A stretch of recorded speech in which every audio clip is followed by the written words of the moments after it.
It was 11:51 at night, the eve of Thanksgiving. The phone rang. My mother's voice trembled through the speaker, thick with breathless panic. She told me to stay away. Dad was severely ill. The house was in absolute chaos, and she simply could not handle hosting. The line went dead. 3 minutes later, a live notification from my sister popped onto my screen. A lavish, glittering dinner table. Dad stood right there in the center, laughing loud and carving a massive turkey. My mother raised a crystal glass of champagne. The lens panned around the room and settled on the empty chair where I should have been sitting. A gold-plated place card sat directly on the porcelain plate. It read, "Reserved for Harper's Birkin." I locked my jaw. My thumb hovered over the screen. I pressed the side buttons and took a screenshot. At 29 years old, dealing with high school bullies as a teacher was my day job.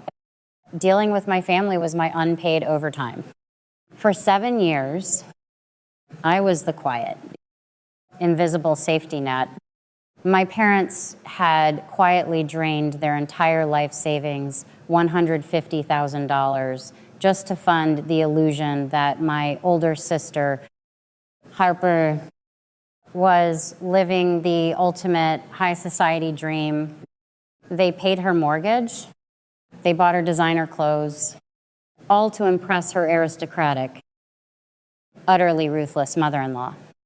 Meanwhile, I lived in a cramped apartment, grading papers until my eyes burned, sending home chunks of my paycheck to cover what I was told were essential family bills. I swallowed the lump in my throat and opened my laptop. The cursor hovered over my banking dashboard. A memory flashed behind my eyes. 3 months of my life, every evening spent knitting a custom ivory blanket for Harper's wedding gift. A month later, I walked into her house and found her golden retriever sleeping on it. The yarn chewed and stained with mud. They treated my love like a dirty rag. Tonight, I cut off the oxygen they breathe. Click. The secondary credit cards under my name, canceled. Click. The family phone plan I had paid for since college, terminated. Click. The streaming services, the emergency roadside assistance, the premium grocery delivery, gone. I shut the laptop. The silence in my apartment finally felt clean. The fallout arrived 2 days later. My phone buzzed with an incoming voicemail from my mother. Her voice was pure venom, calling me a cold-blooded monster, accusing me of abandoning my blood in a time of need. An hour later, Harper posted a passive-aggressive status online about miserable losers who are jealous of their own siblings. They expected me to cave. They expected an apology. Instead, I poured myself a cup of coffee and tossed the mail onto the counter. A thick, white envelope caught my eye. The return address belonged to a premium debt collection agency. I ripped it open. A final notice for a $15,000 balance on a luxury credit card, a card I never applied for. I stared at the itemized statement. Designer caterers, imported floral arrangements, velvet drapery rentals. The billing address matched Harper's mansion perfectly. The puzzle pieces snapped together. Harper's terrifying mother-in-law had recently threatened to cut her son out of the family trust. She called Harper tacky. She called her a gold digger, desperate to prove her worth.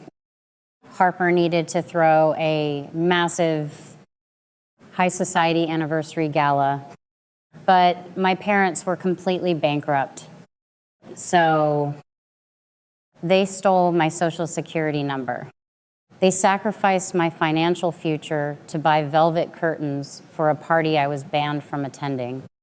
My mother's twisted logic echoed in my head. Clara is single. Clara lives in a cheap apartment. She doesn't need good credit right now. I grab my coat. A high school teacher who breaks up cafeteria, fights every day, does not negotiate with criminals. I walked straight into the precinct. I handed the fraud detective the debt collection notice, my tax returns, and the statement showing the billing address an hour later. I walked out into the cold afternoon air holding a stamped official police report for felony identity theft. The wheels of justice were officially in motion, but I wanted to watch the empire burn firsthand. Harper's lavish anniversary party was held the following Saturday. Elite guests mingled under string lights. The mother-in-law held court by the patio, her pastor rigid, her eyes judging every napkin fold. I arrived exactly 10 minutes early, dressed in a flawless navy suit. I walked past the ice sculptures and straight toward the audio-visual table near the projector. I intentionally bumped the table, knocking a glass of champagne onto the floor near the power cables. The technician panicked, cursing under his breath, and ran to the kitchen for paper towels. I had a 15-second window. I spotted Harper's custom, obnoxiously glittery pink USB drive, the one she had bragged about on social media just yesterday. I pulled it from the laptop and shoved it into my pocket. In its place, I plugged in an identical pink drive I had rush ordered online 2 days prior. I stepped back into the shadows just as the technician returned. An hour later, Harper took the stage. She clinked her glass, beaming like a pageant queen. She spoke about love, about legacy, about the unbreakable bond of family. She signaled the technician. The lights dimmed. The massive 100-inch screen flickered to life. It wasn't a montage of smiling family portraits. The screen illuminated the night with a massive high-definition scan of the fraudulent credit card statements. Red circles highlighted the $15,000 in party rentals. Then the slide transitioned. It displayed a screenshot of my mother's text messages to Harper. The text read, "Just put it on Clara's credit. That snobby old hag of a mother-in-law will cut you off if we don't throw this party." The music cut out. The garden was so silent you could hear the wind rustling the decorative ferns. Harper's face drained of all color, her jaw hanging slack. My mother dropped her wine glass. It shattered on the stone patio, the sound echoing like a gunshot. The mother-in-law stood up, her eyes narrowing into lethal slits as she read the words on the screen. I stepped out from the shadows and walked slowly past Harper. I leaned in, keeping my voice low, for her ears only. "Enjoy the party. It is the last time any of you will have a shred of dignity." I walked out the front gates without looking back. But a narcissist cornered is a dangerous animal. The false defeat came 3 days later. Harper, humiliated and desperate for revenge, decided to destroy the one thing I actually cared about my career. A new anonymous profile named Concerned Parent appeared on the school district's public page. It posted doctored, highly edited photos claiming I had verbally abused a student. It was a calculated attempt to strip me of my teaching license. She forgot one crucial detail. Harper was incredibly tech illiterate. She uploaded the photos directly from her phone without scrubbing the raw image data. When the school board summoned me, I sat beside my union representative. He calmly pulled up the hidden GPS coordinates embedded in the fake uploads. The map coordinates pinpointed the exact location of the mother-in-law's gated estate.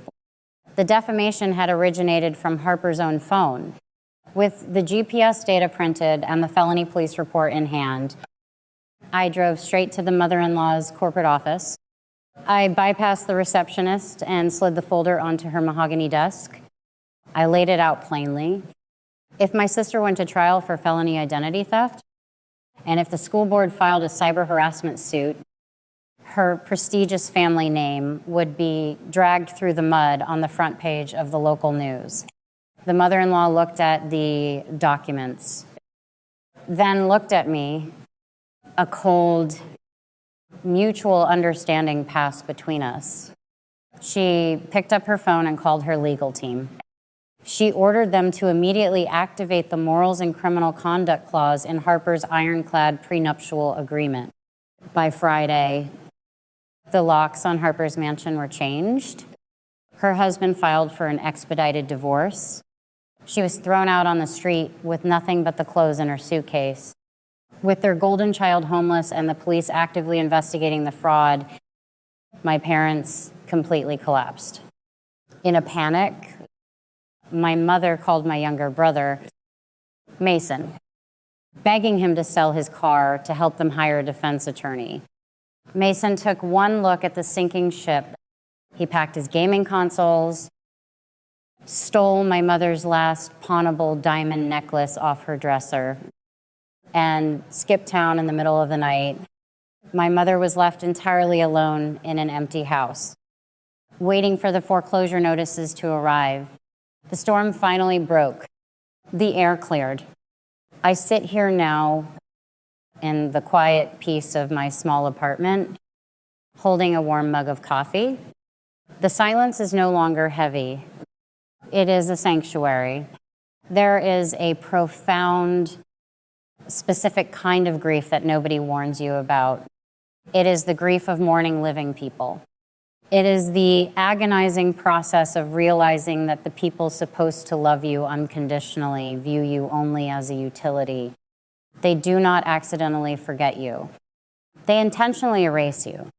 Your independence, your quiet stability, your refusal to play their games, it threatens the fragile, curated theater they use to survive. I used to lay awake wondering what was wrong with me. Why was I the one relegated to the background? Why was my knitted blanket given to the dog? Why was my seat given to a handbag? I analyzed every flaw, every mistake I ever made, trying to find the mathematical equation that would make them love me. But there is no equation. Narcissism is a black hole. And if you stand too close, it will pull you into the dark.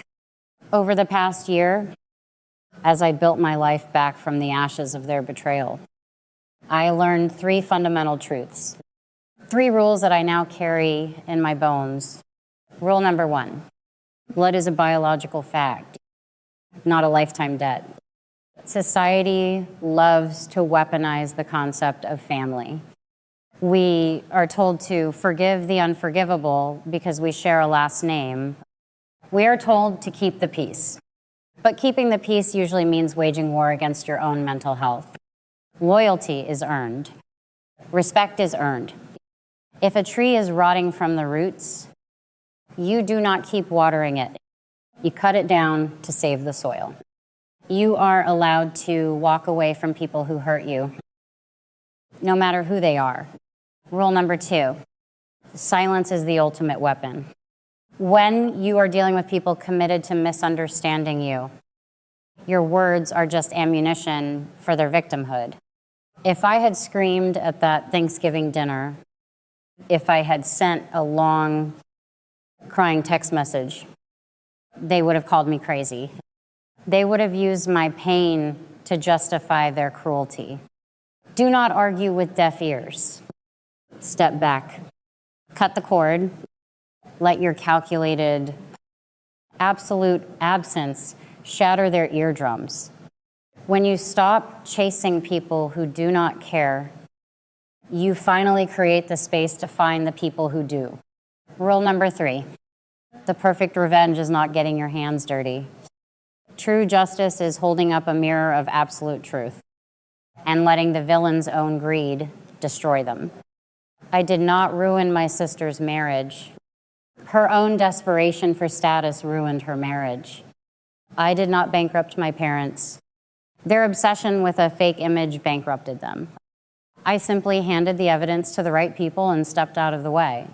When you stop protecting toxic people from the consequences of their own actions, the universe tends to balance the scales perfectly.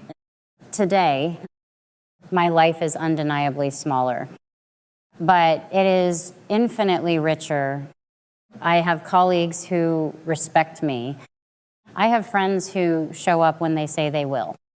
I have a chosen family that does not require me to shrink myself to fit at their table. When my birthday arrives, my phone does not ring with fake, obligatory messages. It rings with genuine laughter. If you are listening to this and your chest feels tight because you recognize the signs, if you are exhausted from being the stepping stone for someone else's ego, if you are tired of setting yourself on fire just to keep your family warm, I want you to hear this clearly. Step away. Stop holding up their fake empire. Let it fall. It is going to hurt. You will grieve the family you deserved but never actually had. But on the other side of that grief is a level of freedom you cannot even fathom right now. You are not a secondary character in your own life. You are the architect. It is time to pick up your blueprints and start building for yourself. Share this story if you are finally ready to cut the toxic strings. Do not look back. You are not going that way. Wow. What a ride. I know exactly what you are screaming at the screen right now. You are sitting there shouting, why on earth did she pay their bills for 7 years? Why did she stay up until 2 a.m. grading papers to fund her deadbeat brother? Why didn't she walk away the absolute second she saw that handbag sitting in her chair? It is so easy to judge from the outside, looking at the wreckage of someone else's life. But here is the psychological truth. Clara was not weak, and she certainly was not stupid. She was trapped in what psychologists call the slot machine effect, formerly known as intermittent reinforcement. When you grow up with toxic parents or a golden child sibling, they do not treat you terribly 100% of the time. If they did, you would walk out the door and never look back. Instead, they give you tiny, unpredictable crumbs of hope. A rare compliment here. An invitation there. Just like a gambler at a slot machine, you keep putting your coins in your money, your time, your sanity, praying for the jackpot of their unconditional love. Clara was not paying for their cell phone plans. She was paying a premium for the illusion of a family. But when the illusion finally shattered, Clara executed an absolute masterclass in financial and emotional self-defense. Let us break down her street-smart survival tactics so you can use them if you ever find yourself in the crosshairs of a toxic relationship. First, look at her audit strategy. When Clara received that $15,000 debt collection notice, she did not call her mother to scream and cry. Scammers, even when they share your last name, thrive on emotional chaos. Instead, she audited the problem. She looked at the billing address, gathered her tax returns, and went straight to the police. Toxic people hate details. Emotion, clouds, judgment, but cold. Hard paperwork builds a cage. Second, she mastered building the case. Look at how she handled the fake Facebook profile. Toxic people are incredibly sloppy because their arrogance makes them believe they are untouchable. By letting the union representative pull the raw GPS data from those uploaded photos, Clara built an airtight, undeniable file. She let the digital footprints speak so she did not have to shout. Finally, she understood the power of the buyout. The moment Clara opened her laptop and canceled the secondary cards and streaming accounts, she was investing in her own freedom. She realized that walking away empty-handed from a toxic dynamic is actually the greatest profit you can make. And by handing that police report to the mother-in-law, she outsourced the ultimate consequence to the person with the most power, keeping her own hands perfectly clean. Here is the verdict. The hardest lesson in life is realizing that a shared bloodline does not grant someone immunity from committing fraud. Your credit score, your savings, and your peace of mind are yours to protect. If someone is using guilt, shame, or family obligation to access your wallet, that is not love. That is an extortion scheme masked as a family tree. Have you ever had to financially or emotionally cut off a toxic relative to save yourself? Drop your story in the comments below. Your experience might be the exact wake-up call someone else needs to read today. Hit that subscribe button to keep arming yourself with the psychological and financial street smarts you need to protect your peace. Stay sharp, guard your boundaries, and I will see you in the next one.